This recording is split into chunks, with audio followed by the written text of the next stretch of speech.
হরে কৃষ্ণ। আজকে আমরা এসেছি শ্রীমদ্ ভক্তি কেবল উরুলুমি গৌড়িয়া মঠে জগন্নাথ দেব, বলদেব, সুভদ্রা মহারানী, শ্রী শ্রী গৌর সুন্দর ও রাধা মাধব দর্শন করতে। সঙ্গে থাকুন এবং দেখতে থাকুন এই ভিডিওটি। হরে কৃষ্ণ। আজকে আমরা চলে এসেছি শ্রীমদ্ ভক্তি কেবল উরুলুমি গৌড়িয়া মঠে, মহেশগঞ্জ বাগানেপাড়া, নবদ্বীপ নদিয়াতে। ভক্তি কেবল উরুলুমি গৌড়িয়া মঠের এই হচ্ছে মন্দির। আর এখানে রয়েছে সুবিশাল নাট্য মন্দির। এখানে ভজন কীর্তন, আরতি কীর্তন সমস্ত কিছু হয়। আর পরিক্রমা করার জন্য মন্দিরের পেছন দিক দিয়ে একটা রাস্তা রয়েছে। কী কী বিগ্রহ রয়েছে সেগুলো পরে দেখাচ্ছে, আগে বিগ্রহগুলোর নাম দেখিয়ে নিই। শ্রী শ্রী জগন্নাথ দেব, বলদেব, সুভদ্রা মহারানী জিউ রয়েছেন। এখানে রয়েছে শ্রী শ্রী গৌর সুন্দর এবং শ্রী রাধারানী এবং গোবিন্দ দেব।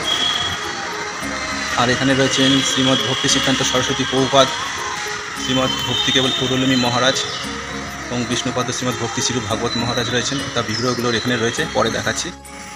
এখন আমরা মন্দির পরিক্রমা করব। শ্রী বিষ্ণু শ্রীকৃষ্ণ মন্দির 4 বার পরিক্রমা করুন, এখানে লেখাই রয়েছে। এই যে মন্দির পরিক্রমা করার জায়গা, 4 বার মন্দির পরিক্রমা করতে হয় 4 ধামের নামে। আর এটা দেখতে পাচ্ছেন মন্দিরের গেস্ট হাউস বলতে পারেন বা ভক্তনিবাস বলতে পারেন।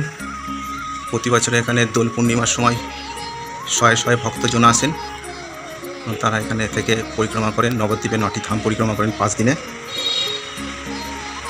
আর এটা হচ্ছে মন্দিরের মেন গেট।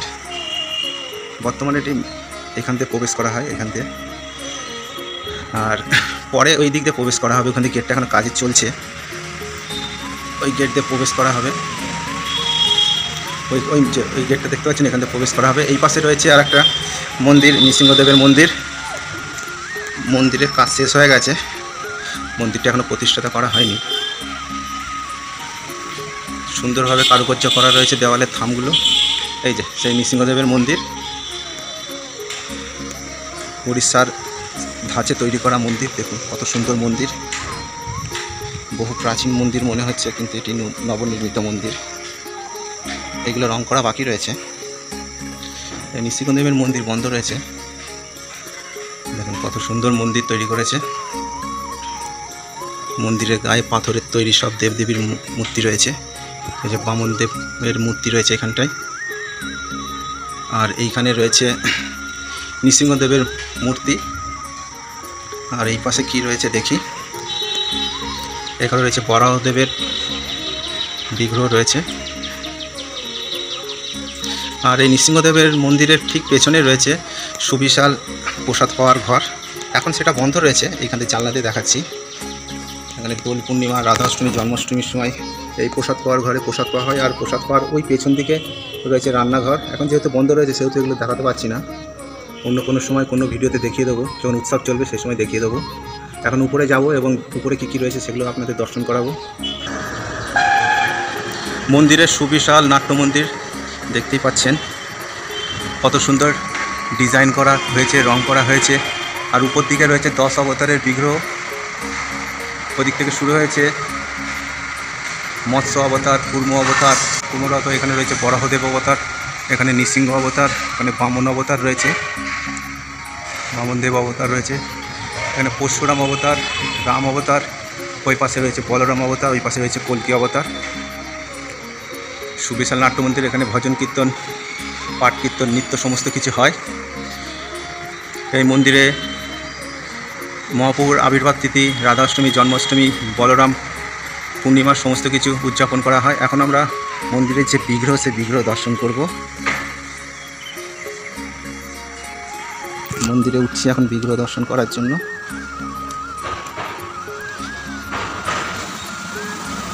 মন্দিরে গুরুবর্গ দর্শন করুন সকলে। ডান দিকে রয়েছেন প্রভুপাদ, মধ্যে রয়েছে উরুলুমি মহারাজ, আর বাঁ দিকে রয়েছে ভাগবত মহারাজ।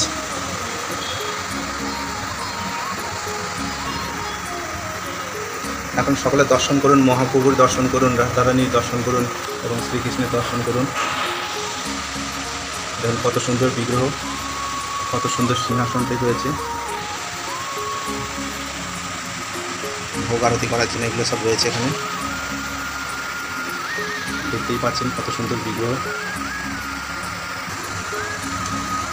এখন আপনারা দর্শন করুন জগন্নাথ দেবের, বলরাম দেব এবং সুভদ্রা মহারানীর দর্শন করুন সকলে। কত সুন্দর বিগ্রহ এখানে আরতি করবার জন্য সব থালা বাসনগুলো রয়েছে। জয় জগন্নাথ দেব। অরুলমী মঠের নাট্য মন্দির। এই সিঁড়িতে উপরে উঠবো, উপরে উঠে দেখবো উপর থেকে নাট্য মন্দিরটা কেমন লাগে দেখতে। উপর থেকে ঠিক এরকম লাগছে নাট্য মন্দিরটা দেখতে। কত সুন্দর সব ডিজাইন করা রয়েছে এখানে, দেখতেই পাচ্ছেন। এই যে ভগবান শ্রী রামচন্দ্র সব লাগানো রয়েছে, 10 অবতারের বিগ্রহগুলো। দেখুন কত সুন্দর লাগছে মঠের নাট্য মন্দির। এদিকেও সুন্দরভাবে মন্দিরের উপর সুন্দরভাবে ডিজাইন করা রয়েছে, শঙ্খ চক্র গদা পদ্ম, আর দুই পাশে দুটো ময়ূর দেওয়া রয়েছে। ময়ূরটার সামনে থেকে দেখুন কত সুন্দর লাগছে, কত সুন্দর ডিজাইন। জয় বিজয় রয়েছে উপরে। এখন এই মন্দিরের উপরে যাব, উপর থেকে কেমন লাগে সেটাও দেখাচ্ছি। আর মন্দিরের ঠিক উপরে চলে এসেছি, দেখুন কত সুন্দর লাগছে, কত সুন্দর লাগছে। এই যে মন্দিরের চূড়া, বড় চূড়া রয়েছে একটি, মাঝারি চূড়া রয়েছে দুটি, ছোট চূড়া রয়েছে 6টি। চূড়ার উপরে চক্র লাগানো রয়েছে এবং পতাকা লাগানো রয়েছে, দেখতেই পাচ্ছেন। এই যে মন্দিরের উপরে কত সুন্দর লাগছে দেখুন। এই যে সামনের রাস্তা, এই রাস্তাটা চলে যাচ্ছে নবদ্বীপ ঘাটের দিকে। আর এই যে বাসটা যাচ্ছে কৃষ্ণনগর বাস স্ট্যান্ডের দিকে।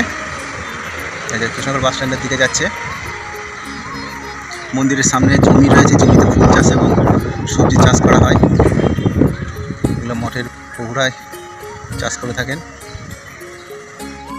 এখন জানিয়ে দিই আপনারা কিভাবে এই মন্দিরে আসবেন। কৃষ্ণনগর বাস স্ট্যান্ড থেকে এবং কৃষ্ণনগর স্টেশন থেকে আসা যাবে।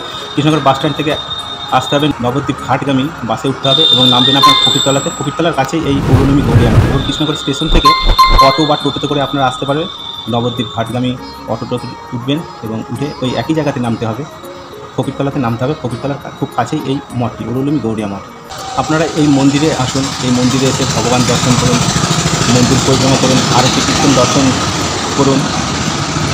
আমাদের ভিডিওটি সম্পূর্ণ দেখার জন্য আপনাদের অনেক ধন্যবাদ। দেখা হবে পরবর্তী কোনো ভিডিওতে, আবার কোনো মঠ মন্দিরে যাব, সেখানকার বিগ্রহ দর্শন করব, সেই রকম কোনো ভিডিওতে আপনাদের সাথে দেখা হবে। ভিডিওটি সম্পূর্ণ দেখার জন্য অনেক ধন্যবাদ। সবাই ভালো থাকবেন, সুস্থ থাকবেন। হরে কৃষ্ণ।